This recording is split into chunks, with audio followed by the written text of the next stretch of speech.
Saudações em Cristo Jesus, sou o pastor Claride Matos e gostaria de meditar com você a respeito de um assunto muito atual, muito importante, necessário mesmo. Afinal, estamos vivendo tempos de muitas dores, de muitos sofrimentos e também de perdas de vidas verdadeiramente. Hoje falaremos sobre a cura divina, a cura efetivada diretamente por Deus. Na palavra do Senhor nós temos, sim, esta promessa e veremos na sequência alguns destes textos maravilhosos e aprenderemos também da Bíblia Sagrada as formas, as maneiras, o método utilizado por Jesus, pelos apóstolos, pela igreja primitiva e pela igreja durante toda a sua história. Como pentecostais que somos, nós estamos enfatizando as verdades do pentecostalismo neste primeiro trimestre deste ano em nossa igreja. Chegou a vez então de falarmos de uma das bandeiras que realmente sustentou as pregações e ainda sustenta as mensagens do Pentecostes, do movimento pentecostal, que é efetivamente a cura divina. Nosso texto inicial está em Mateus capítulo 4 e versículo 23, onde lemos o seguinte: Percorria Jesus toda a Galileia, ensinando nas sinagogas, pregando o evangelho do reino e curando toda sorte de enfermidades e doenças, ou doenças e enfermidades, entre o povo. Amém. Isto está em Mateus 4, 23, enfatizando então o início do ministério do Senhor Jesus Cristo, que consistia não só em pregação e ensino, mas também em cura divina, cura direta, cura milagrosa, como nós entendemos. Quando o pentecostal fala de cura divina, falamos realmente de cura imediata. É verdade também que existem as curas mediatas, ou seja, aquelas que acontecem através de um processo da medicina, ou mesmo de um dado tempo, ou por algumas terapias. E não quer dizer que também não seja Deus, porque afinal de contas no Salmo 103, lá pelo versículo 3, nós lemos que é Ele que perdoa todas as tuas iniquidades e sara todas as tuas enfermidades. Quer sejam então de forma mediata ou imediata, é Deus finalmente que está operando, pois foi Ele que deu também sabedoria aos homens para efetivarem curas pelos processos da medicina ou então, como eu disse, pelas muitas terapias já criadas pelo ser humano em toda essa história magnífica, aliás, do ser humano, os avanços tecnológicos na ciência médica. Hoje, porém, vamos falar mais propriamente da cura divina. A Bíblia Sagrada está repleta realmente de menções a curas divina, como nós dizemos. A palavra divino, esse adjetivo, é porque ela vem de Deus, ela é operada por Deus. Tanto no Antigo Testamento, quanto também no Novo Testamento, nós temos relatos de curas. Então, tanto aquelas, repito, que foram feitas diretamente por Deus, nós chamamos de cura divina, para uma conceituação pentecostal, ou mesmo aquelas que aparecem por alguns métodos. Exemplo, Isaías 38, 21, por exemplo. Nós temos lá o profeta orientando o Ezequias, que estava doente, a aplicar uma pasta de figos sobre a doença, que não sabemos exatamente qual era. O fato é que ele recuperou a saúde e viveu ainda mais 15 anos, conforme relata o texto de Isaías 38. No ministério de Jesus e o Novo Testamento em geral, nós encontramos abundantemente a cura divina. Por exemplo, o texto que nós lemos diz que Jesus curava todos os tipos de doenças e enfermidades. Há aqueles que fazem uma diferenciação entre o termo doença e enfermidades. Dentro do neopentecostalismo, do triunfalismo e da guerra espiritual, quem é adepto dessas escolas de interpretação entende que enfermidades ali se referem a doenças espirituais e que o termo doenças seriam doenças físicas tão somente. Nos nossos dicionários, tanto enfermidade quanto doença efetivamente é exatamente a mesma coisa. De qualquer forma, causam tormento ao ser humano e Jesus pode e tem feito realmente grandes maravilhas nessa área, aliviando o sofrimento, quer físico, quer emocional e quer espiritual. Vemos Jesus curando, por exemplo, todos os que estavam em determinado momento lá em Mateus capítulo 8, 16, casa da sogra de Pedro, todos os que estavam ali, todos, atenção, todos foram curados. Não sei se estavam pedindo para ser curados ou se foi iniciativa do mestre, o fato é que ele os curou a todos, diz Mateus 8 e 16. Já o outro texto de Lucas 7, 21, nós encontramos que nem todos foram curados. Neste episódio do capítulo 7 de Lucas, é quando alguns discípulos de João Batista vieram ter com Jesus e perguntando: és tu o Messias, aquele que devia vir, ou esperamos alguém mais? Aí Jesus curou na presença deles, diz o texto, muitas pessoas. Não diz que curou a todos, mas diz que curou muitos. Quando dizemos muitos, não quer dizer a totalidade. Entendemos dessa forma. E ainda a fé também está envolvida, está presente na cura. Em Atos 14, por exemplo, quando Paulo, usando do poder que Deus colocou nas suas mãos, orientado por Deus, melhor dizendo ainda, pelo Espírito Santo, encontrou um paralítico lá na cidade de Listra, olhou para ele, diz o texto que fixou os olhos nele, percebeu que ele tinha fé para ser curado. Então ordenou que ele se levantasse, e realmente se levantou. Aqui vemos então a cura atrelada ou condicionada à fé. A fé do enfermo, da pessoa que está doente. Há outros momentos, como aquele de Marcos capítulo 2, em que amigos trazem um enfermo, um inválido também, numa maca, descem-no diante de Cristo, e Jesus, vendo a fé dos amigos que estavam lá em cima no telhado, curou o rapaz também. Primeiro perdoou-lhe os pecados e depois curou ele divinamente. Então há um grande mistério, na verdade, antes de mais nada, envolvendo a operação, a efetivação da cura divina, sem dúvida alguma. Temos ainda alguns outros textos que nos informam, por exemplo, a cura com imposição de mãos. Foi o caso de Paulo também, na ilha de Malta. Quando chegou lá, via naufrágio, havia o pai do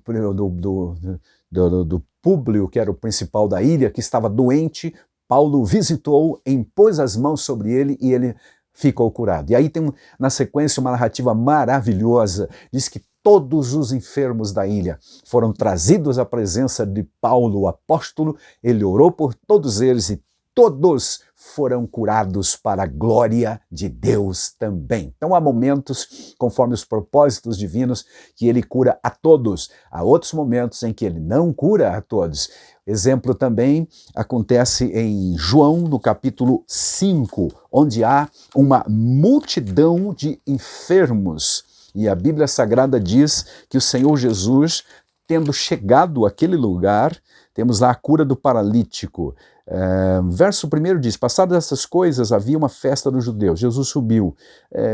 Junto à porta das ovelhas, um tanque chamado Betesda, o qual tem 5 alpendres. Neste jazia multidão de enfermos. Atenção, uma multidão de enfermos, cegos, coxos, paralíticos, esperando que a água fosse movimentada, porque havia a crença de que isso acontecia periodicamente em dado momento, como diz o versículo 4 aqui, e o primeiro que descesse seria curado. Estava ali, diz o texto seguinte, verso 5, um homem enfermo, havia 38 anos. Jesus, vendo-o deitado e sabendo que estava ali muito tempo, perguntou-lhe: queres ser curado? Enfim, a narrativa prossegue dizendo que Jesus curou este homem, mas não diz que curou a multidão de enfermos que estavam lá, coxos, aleijados de toda ordem, e apenas um especificamente foi o alvo da manifestação do milagre, ou seja, do poder de Deus para libertar. Então, repito, eu entendi sempre que a cura divina realmente é um milagre. Deus não cura todos da mesma forma e ao mesmo tempo, mas ele tem os seus propósitos. Alguns são, digamos assim, facilmente ou num primeiro momento, uma primeira oração, uma primeira intercessão, e são total e radicalmente livres ou libertos. Há outros que demoram anos, décadas, muitas vezes sofrendo, e até alguns morrem sem serem curados divinamente. Mistério, realmente, sem dúvida alguma. A Bíblia, então, registra também momentos em que alguns não foram curados. Menção da existência de de pessoas que não foram curadas. Paulo é um exemplo disso. Segundo aos Coríntios 12, 7 a 9, há um testemunho dele que diz que ele recebeu, por permissão de Deus, um espinho na carne, qualquer que fosse isso, porque até hoje não se chegou à conclusão de que tipo de espinho era, porém, lendo Gálatas capítulo 4, nós entendemos que era um tipo de enfermidade também, qualquer. O fato é que ele mesmo orou por 3 vezes especificamente sobre aquilo, para a remoção daquele desconforto no seu organismo, no seu corpo, e o Senhor disse, a minha graça te basta, ou seja, você vai continuar como está, com o incômodo, com a doença, mas eu vou te dar graça para você suportar verdadeiramente. Então aqui está um exemplo de alguém que não foi curado, apesar de servo de Deus, um apóstolo do Senhor, e que foi usado por Deus para curar muitas pessoas durante o seu ministério. No entanto, ele mesmo não foi curado. Então é mistério realmente. Há um outro caso típico que é o de Timóteo. Está escrito lá em 1 Timóteo 5:23, assim, ó, não beba apenas água, uma vez que você fica doente com frequência. Tome um pouco de vinho por causa do seu estômago. Amém. Amém.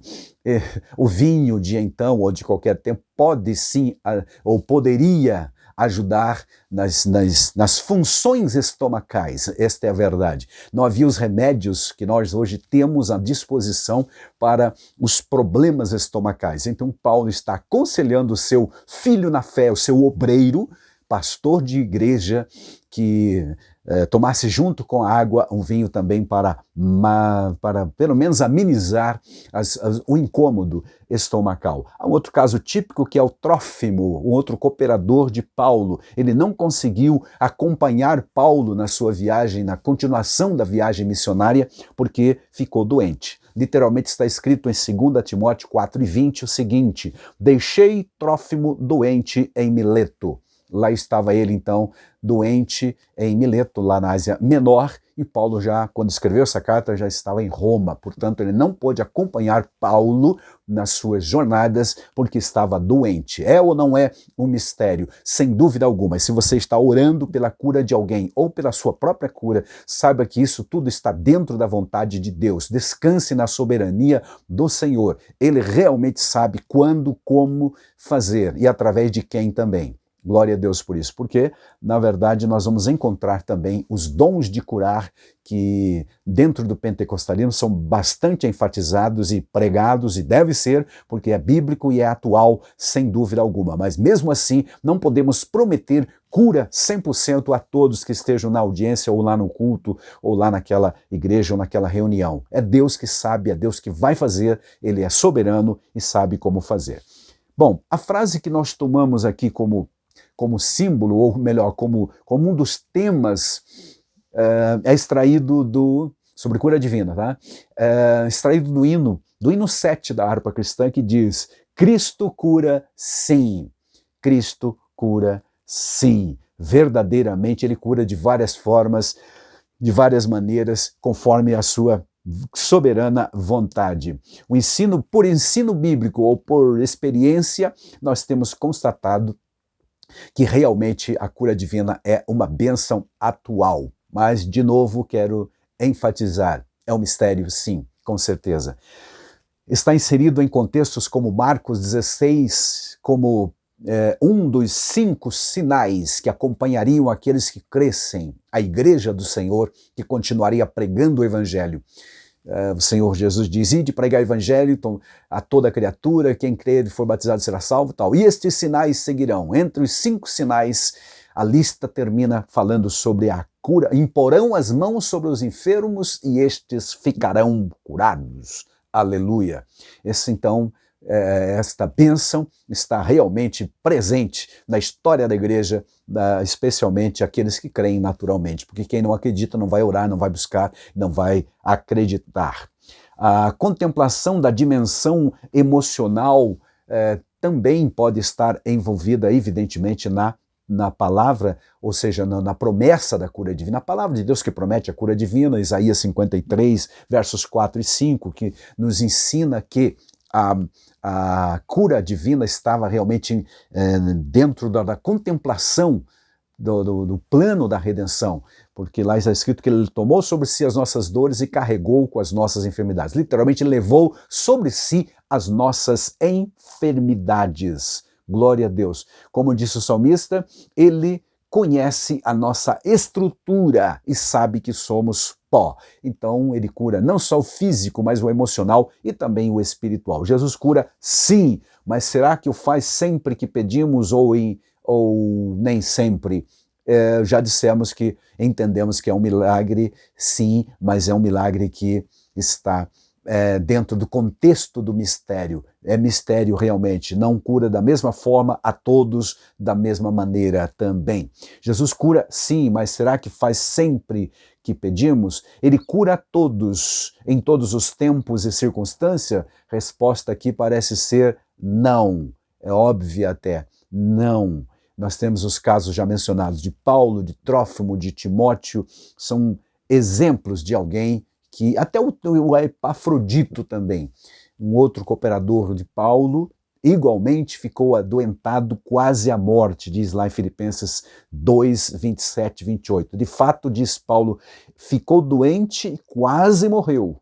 Então, não disse que se ele foi curado divinamente ou se foi um processo de tratamento ou alguma terapia, o fato é que ele sarou, evidentemente continuou o seu ministério, mas é mistério porque Paulo, que orou por tanta gente, viu tanta gente ser curada, porque então não fez isso com Epafrodito e com Trófimo. Não há como explicar, não há uma explicação, é realmente um mistério. Na saudação final lá então da segunda carta de Paulo a Timóteo, ele menciona o caso do Trófimo. Para a efetivação da cura, o crente precisa estar exercitando a fé, como dissemos. Paulo disse isso para aquele moço lá de Listra, né? Vendo que ele tinha fé, aliás, disse ou pensou consigo, né? Ordenou então que ele se levantasse, fez isto pela fé. Agora, para que haja cura, é preciso pensar que há a doença, as causas bíblicas das enfermidades, causas mencionadas. Evidente que há muitas causas para as muitas e múltiplas doenças que existem, mas a Bíblia aponta alguns casos, sim, algumas causas, melhor dizendo, das doenças, motivos pelos quais as pessoas, os humanos, ficam doentes. Algum deles é pecado específico. O caso de Uzias, lá em 2 Crônicas 26, foi uma atitude afrontosa dele. Ele queria intentou fazer algo que não era para ele fazer, não era a sua função fazer, ou seja, ele pegou um incensário, entrou no templo, que era uma função sacerdotal, então ficou leproso como castigo de Deus direto, isso lá no Antigo Testamento, evidentemente. Mas você vai me dizer, no Novo Testamento não tem mais castigo, não, mas o texto que nós lemos sobre a ceia do Senhor, em 1 Coríntios capítulo 11, diz que por não discernir o corpo do Senhor, há entre vós fracos, doentes e alguns que dormem. O dorme ali é uma figura de linguagem para morrer. Então é possível até entendermos que alguns ficaram doentes ou ficam doentes, mesmo na era da igreja, por conta de algum pecado não confessado, pecado específico. Quando curou um paralítico em Betesda, o Senhor Jesus o encontrou, aquele paralítico lá do capítulo 5 de João. Depois o Senhor Jesus o encontrou e o alertou, dizendo assim, olhe, você foi curado. Não peques mais para que não lhes aconteça coisa pior. Então deduzimos o quê? Aquela doença dele era resultante de algum pecado específico. A dedução lógica é essa. Outra causa de enfermidade são as possessões ou influências malignas. E aí nós vamos ter, no Novo Testamento, uma abundância de versículos, de textos que nos informam. Lucas capítulo 13, por exemplo, fala de uma mulher que andava encurvada e aquilo era motivação demoníaca. Tanto é que Jesus expulsou o demônio daquela mulher e ela ficou radicalmente curada. E há outros tantos casos, como Mateus 9:33, Mateus 17, 18 a 21 e etc. Outro motivo para a enfermidade são permissões diretivas de Deus. O caso específico da Bíblia no Antigo Testamento é Jó e no Novo Testamento é Paulo. Jó, como a gente sabe, ficou terrivelmente enfermo, algo causado diretamente por Satanás, com permissão também direta de Deus. E o Paulo chamou o que ele sofreu de espinho na carne dada, produzida por um mensageiro de Satanás. Lá em 2 Coríntios 12. Então, permissão de Deus por algum motivo para o aperfeiçoamento. No caso de Paulo, ele está dizendo que para que não se orgulhasse das visões ou do arrebatamento que teve, das coisas grandiosas que o Senhor Deus o mostrou. Outras causas das doenças são as famosas causas naturais. Talvez aqui estejam a maior parte das doenças, causas naturais, como calamidades que causam doenças, ou então uma infecção natural de vírus, de bactérias, de fungos e outros mais. Mas há também uma causa chamada descuido para com a vida espiritual. E aí, novamente, quero lembrar de 1 Coríntios 11. Há uma citação de Paulo sobre alguns crentes que, ao participarem da ceia indignamente, ficariam doentes. Aqui pode ser uma enfermidade do âmbito espiritual, mas até mesmo no sentido físico, na dimensão física. Lemos o texto de 1 Coríntios 11:30 que diz: por isso, muitos de vocês estão fracos e doentes, e alguns até adormeceram. Então, é preciso tomar cuidado, apesar de uma passagem um tanto misteriosa, porque entendemos em geral que na dispensação da graça Deus não castiga, Deus não pune. Aqui temos um texto que contradiz pelo menos esta posição. É possível ficar enfermo ou enfraquecido, então melhor tomar cuidado realmente, exatamente no texto da ceia. Uma das declarações mais enigmáticas do tema doenças, aqueles que justificam sendo para a glória de Deus, ou seja, aquelas passagens da Bíblia que justificam a doença como para a glória de Deus. Como uma enfermidade pode ser para a glória de Deus? O caso mais típico e, como eu disse, enigmático é o de Lázaro, o irmão de Marta e Maria. Estava doente, diz a Bíblia, as irmãs mandaram chamar o mestre e disseram nas suas palavras: aquele a quem tu amas está doente, está enfermo. Aí o texto diz, 11:4, essa doença, Jesus dizendo, essa doença não é para a morte, mas para a glória de Deus, a fim de que o Filho de Deus seja glorificado por meio dela. Como que uma enfermidade pode ter causa motivante a glória de Deus, ou seja, redundar na glória de Deus. O fato é, como nós conhecemos, é que Jesus ainda demorou e chegou só depois que o moço já estava sepultado há 4 dias. Então morreu. Mas como que Jesus disse que essa enfermidade não é para a morte e ele morreu fisicamente? Não morreu espiritualmente, morreu fisicamente. É que Jesus, sendo onisciente, ou pelo menos o Espírito Santo dando a ele esse conhecimento prévio do que iria acontecer, sabia que chegaria lá, operaria o milagre da ressurreição. Então a glória para o nome de Cristo seria muito maior ainda. Numa outra versão, nós lemos o seguinte, esse texto que eu acabei de ler.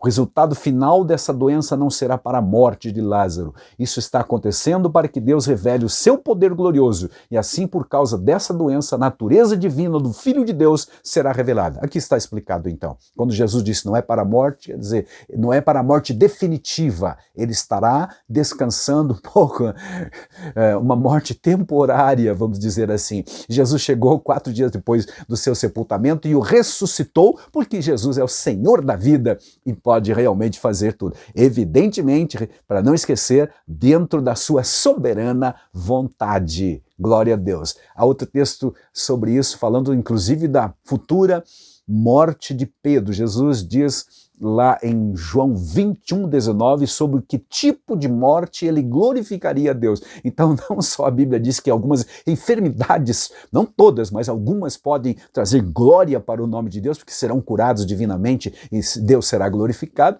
ou até mesmo a morte de alguém. E sabemos pela história, não pela Bíblia, mas a história registra a morte por crucificação de Pedro, que foi crucificado de cabeça para baixo pelo Império Romano. Então glorificou a Deus. Como você me pergunta? Não sei. O fato é que essa morte foi permitida por Deus. Certamente Pedro deu testemunho antes de morrer da sua fé em Cristo e o nome de Deus foi glorificado de qualquer maneira. Glória a Deus. Os meios que Deus usa para curar, isso dentro da Bíblia. Primeiro, a própria natureza. Ou seja, nossa própria regeneração. Quando você queima parte do seu organismo, do braço ou da perna, do seu corpo, automaticamente começa um processo de restauração orgânica, natural, recompondo-se aquele ferimento, ou mesmo um corte qualquer que se faz, logo na sequência as células começam a unir, a fechar o corte. Porque o que é isso? A cura natural do organismo através de um processo maravilhoso, orgânico, Deus criou. Isso chama-se cura natural. A medicina científica é outro meio também, como já dissemos, que Deus utiliza. Em Lucas 8:43, por exemplo, a seguir temos o relato de uma mulher que havia gasto todos os seus recursos com os médicos, não melhorando, indo inclusive a pior, mas depois recorreu a Jesus e Jesus o curou. Aí está. E o apóstolo Paulo, que era usado por Deus na cura divina, tinha um médico que o acompanhava nas suas viagens também. Então a medicina não pode ser desprezada. É dom de Deus a sabedoria dada por aqueles que descobriram os vários tratamentos e medicamentos e vacinas também, e a prevenção da cura, que é muito mais importante, aliás, prevenir do que depois remediar, como a gente diz no provérbio popular. Glória a Deus. Chamamos cura imediata, aquela que é realizada diretamente e instantaneamente por Deus. Já a cura imediata é aquela na qual se usam meios, tratamentos ou terapias variadas. Aí está. A medicina é um dos meios que Deus também utiliza para a cura do ser humano. Alguns métodos de cura podem ser vistos na Bíblia Sagrada. Oração do próprio enfermo, por exemplo, conforme já citamos, Ezequias orou em 38:15, dizendo, diz lá o texto que ele virou o rosto para a parede, orou ao Senhor. E o Senhor ouviu a sua oração, mandando o profeta Isaías, orientando ele como devia fazer. Enfim, ele orou. Há outros casos, outros métodos, que é oração de outros pelo enfermo. Está escrito em Números 12:13 sobre a lepra, que se apegou a Miriam, a irmã de Moisés. Então Moisés intercedeu por ela, ela foi curada. Temos também o famoso texto de Tiago, que diz para que, se houver alguém entre vós crentes, enfermo, chame os presbíteros da igreja, estes façam oração. Então outros orando por nós. Através também dos dons espirituais, 1 Coríntios 12:9 menciona os dons de curar, que é possível, evidentemente, alguém ser usado por Deus para interceder ou mesmo ordenar a cura, como foi o caso de Paulo em relação àquele paralítico em Listra. Possíveis empecilhos à cura divina, também existe isso, rapidamente. Primeiro, a falta de fé. Tiago capítulo 1, versículos 6 e 7 pode impedir muitas bênçãos. Há também relatos nos evangelhos que Jesus chegou, por exemplo, na sua cidade e não pôde operar muitos milagres porque lhes faltava fé. O povo mergulhado na incredulidade não pôde ser grandemente abençoado como poderia ser. Outras tantas pessoas poderiam ter se beneficiado lá. Às vezes, pecado escondido também pode impedir a cura, conforme deduzido de Tiago capítulo 5, versículos 14 e 15. E no Salmo 66:18 diz: se eu não tivesse confessado o pecado em meu coração, o Senhor não teria me ouvido. Então a oração, para ser respondida, é preciso estar isenta, né? Quem ora, aliás, isento de pecado, precisa estar confessado. A confissão de pecados é exigida em qualquer situação do crente, seja na saúde ou seja na doença. Quem tenta encobrir as suas faltas nunca prosperará, diz Provérbios 28:13. O egoísmo também pode ser um empecilho para a bênção, conforme Tiago 4:3 diz: pedem e não recebem, porque pedem mal, para esbanjar em seus prazeres. É um tipo egoístico de vivência.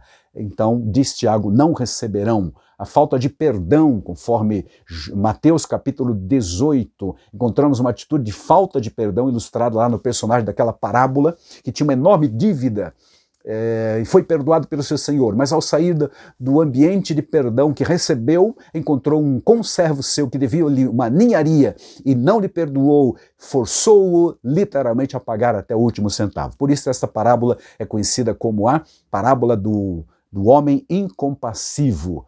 Perdão, a falta, melhor dizendo, do perdão pode ser um empecilho da bênção também. Muitas vezes as doenças fazem parte dos desígnios de Deus, e daí realmente não há como se livrar, a não ser no tempo de Deus, no momento que Deus deseja. Está escrito em Tiago 1, 2 e 3, meus irmãos, tenham por motivo de grande alegria o fato de passarem por várias provações, sabendo que a provação da fé de vocês produzirá perseverança. É o caso de Jó, mais uma vez, é o caso também de Paulo. E o Salmo 119, 67, 71, o salmista confessa que foi bom ter sido punido ou sofrido para aprender algumas lições. Às vezes é possível que isso aconteça também. Não é todos os casos, mas pode acontecer sim. Ao menos no Antigo Testamento, as doenças eram consequências da desobediência, conforme Êxodo 15, 26, Deuteronômios 28, 4 e, aliás, 45. O orgulho também é um comportamento que impede qualquer tipo de bênção e a cura divina também. Porque se eu sou orgulhoso, eu não me humilho para pedir, porque acho que posso dar conta ou vou resolver, também não vou ser curado, não vou receber a bênção. Isso impede muitas coisas, muitas bênçãos. Exemplos na Bíblia temos de Nabucodonosor e o Herodes, lá no Antigo Testamento, o Nabucodonosor, o rei grandioso rei, famoso rei da Babilônia, e o Herodes, um deles, está registrado sobre Nabucodonosor em Daniel 4, e Atos 12, 21 a 23 fala do Herodes, que morreu comido de bicho, enquanto ao Nabucodonosor, por conta do seu orgulho, da sua vanglória, virou literalmente um animal. Foi pastar com os animais, viveu a vida dos animais, literalmente. A cura divina nós sabemos disso também, um desejo de Deus, mas não é o desejo de curar a todos em todo momento e toda circunstância. Há mistério, como já dissemos. Senhor, se quiseres, disse um leproso para Jesus, tu podes purificar. E Jesus, tocando nele, disse, quero. Então, era a vontade de Cristo, sim, curar. Evidentemente que a vontade de Deus para a cura se aplica de forma particular e específica, pois há casos em que todos foram curados e mesmo dentro do mesmo ambiente. E há outros casos em que todos que estavam lá não foram, como já vimos, curados. Profeticamente, Deus havia prometido em Isaías 53 que a cura estaria dentro do contexto da bênção da redenção. A promessa de cura na redenção foi cumprida abundantemente no ministério de Cristo. A mesma promessa de curas foi repetida, renovada por Jesus para a igreja e pela igreja, direcionada a todas as pessoas do mundo também. Aleluia, glória a Deus. E aí, nós não podemos esquecer que também há na Bíblia os dons de curar. Alguns fatores a serem destacados sobre o dom de curar são os seguintes. Os dons são concessões do Espírito Santo de forma soberana e para o que for útil, diz lá em 1 Coríntios 12, 7. Os dons são do Espírito e de ninguém mais. A glória somente será para Deus. Curas imediatas e instantâneas são realizadas pelo exclusivo poder do nome de Jesus, conforme Atos 3 e 16, por exemplo, sem que nenhum cerimonial místico seja necessário, não precisamos de algo ungido ou nenhum tipo de cerimonial, apenas e tão somente o nome de Jesus. Amém por isso. Eu desejo de todo o coração que você seja abençoado grandemente com a presença de Cristo Jesus na sua vida, no seu ser. Se você está enfermo, acredite, Deus pode te curar. Creia. Amém.